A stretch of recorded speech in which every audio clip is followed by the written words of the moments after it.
Kembali di News Pagi pemirsa, konten kreator Gunawan Setbor asal Sukabumi, Jawa Barat yang viral di media sosial ditangkap polisi.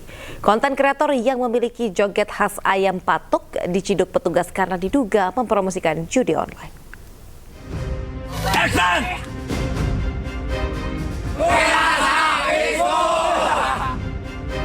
Mari kita joget Bapak.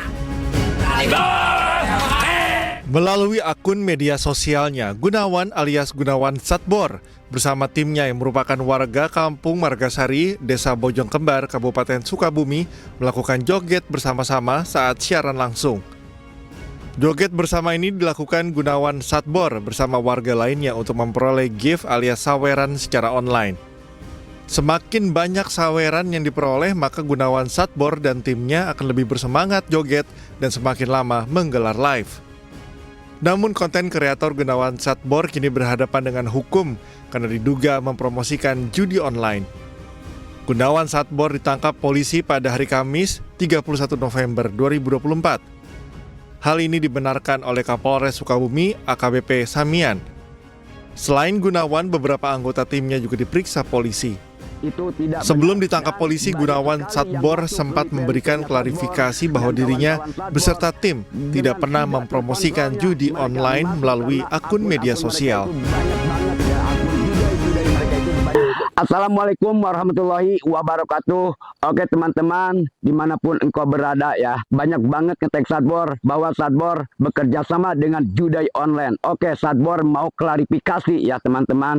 Jadi itu tidak benar ya. Jadi Setbor mau klarifikasi, itu tidak benar bahwa Setbor dan tim-tim Setbor dan karyawan-karyawan Setbor dan tim-tim Setbor tidak bekerja sama dengan judi ya. Jadi teman-teman, jadi Setbor mau klarifikasi ini ya.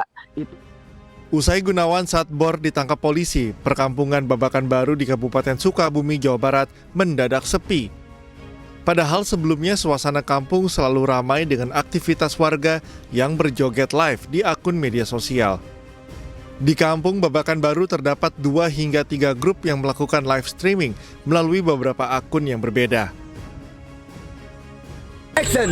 Sebelum viral, Gunawan merupakan penjahit keliling di Jakarta saat pandemi COVID-19.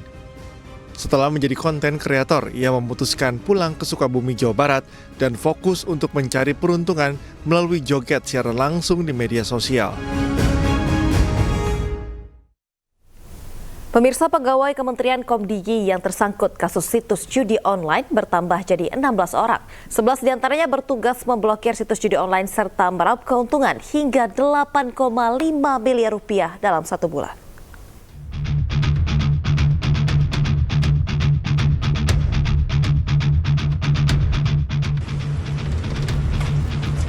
Direktorat Reserse Kriminal Umum Polda Metro Jaya menangkap 16 tersangka terkait situs judi online.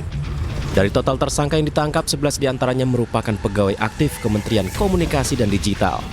Mereka ditangkap lantaran menyalahgunakan wewenang pemblokiran situs judi online sebanyak 5.000 situs. Namun yang dilaporkan untuk diblokir hanya 4.000 situs judi online saja. Sisanya, sebanyak 1.000 situs judi online lolos dari pemblokiran dan dijaga oleh tersangka pegawai Kementerian Komdigi.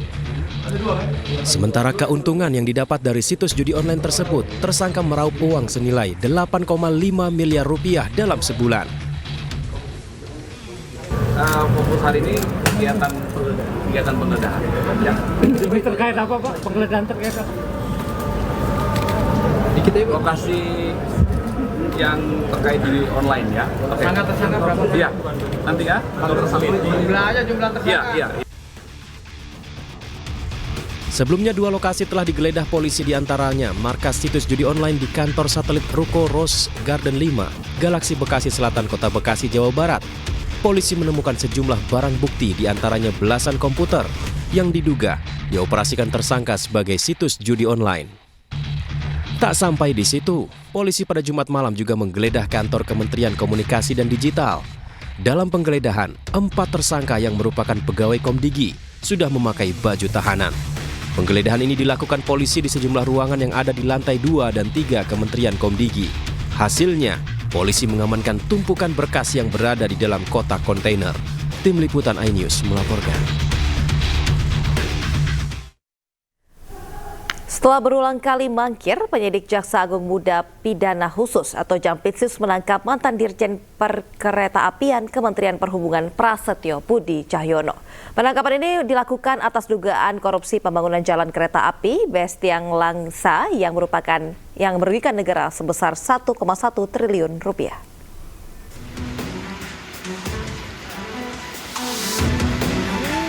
Prasetyo Budi Cahyono, mantan Dirjen Perkeretaapian Kementerian Perhubungan, diam 1000 bahasa usai diperiksa penyidik Jampitsus. Penangkapan Prasetyo dilakukan karena tersangka melakukan korupsi saat masih menjabat sebagai Dirjen Perkeretaapian Kemenhub. Ia ditetapkan sebagai tersangka terbaru dalam perkara korupsi pembangunan jalan kereta api Bestiang Langsa pada Balai Teknik Perkeretaapian Medan pada tahun 2017-2023. Kasus ini merugikan keuangan negara sebesar 1,1 triliun rupiah. 7 terdakwa lain dalam kasus ini didakwa dalam berkas terpisah. Dalam pelaksanaan pembangunan tersebut, Saudara PB memerintahkan kuasa pengguna anggaran, yaitu terdakwa NSS, yang saat ini perkaranya dalam proses persidangan, memecah pekerjaan konstruksi tersebut menjadi 11 paket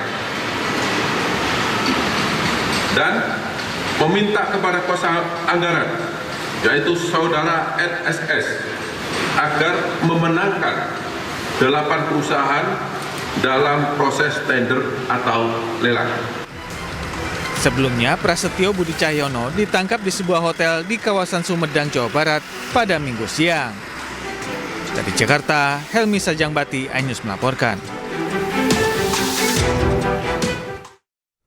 Pemirsa, ajang lari 5 dan 10 km kembali digelar di Jakarta. Lomba lari ini disambut antusias masyarakat dan diikuti oleh 2.000 peserta.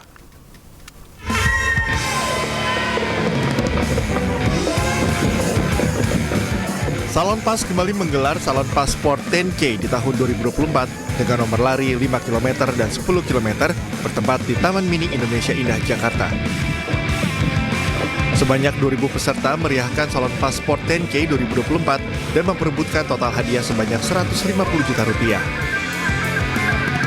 Taman Mini Indonesia Indah kembali dipilih sebagai lokasi Salonpas Sport 10K karena memiliki jalur yang nyaman dan juga steril dari kendaraan sehingga menambah kenyamanan dan keamanan para pelari.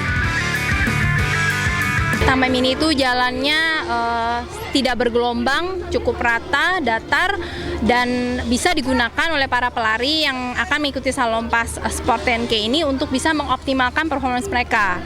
Selain itu juga karena tidak ada kendaraan yang bisa berseliweran di dalam Taman Mini, itu sangat amat membantu memberikan keamanan kepada para pelari kita semua. Salonpas ini menjadi brand yang memang sudah bersahabat dengan kami. Dan kami ingin memperlihatkan kepada semua brand-brand bahwa kami itu kawasan yang memang cukup representable dan cukup safety untuk berlari. Dan di saat berlari itu pun teman-teman runner bisa melihat sambil belajar nih anjungan-anjungan di sini, bisa melihat museum, dan yang pasti Jakarta kawasan yang nyaman dan zona hijau seperti ini hanya di Taman Mini. Sebagai bagian dari event, Salonpas juga menyediakan berbagai booth dengan fasilitas relaksasi dan juga hiburan yang bisa dinikmati para pelari setelah menyelesaikan race. Dari Jakarta, Hamzah Hasibuan, Seto Pratomo, iNews melaporkan.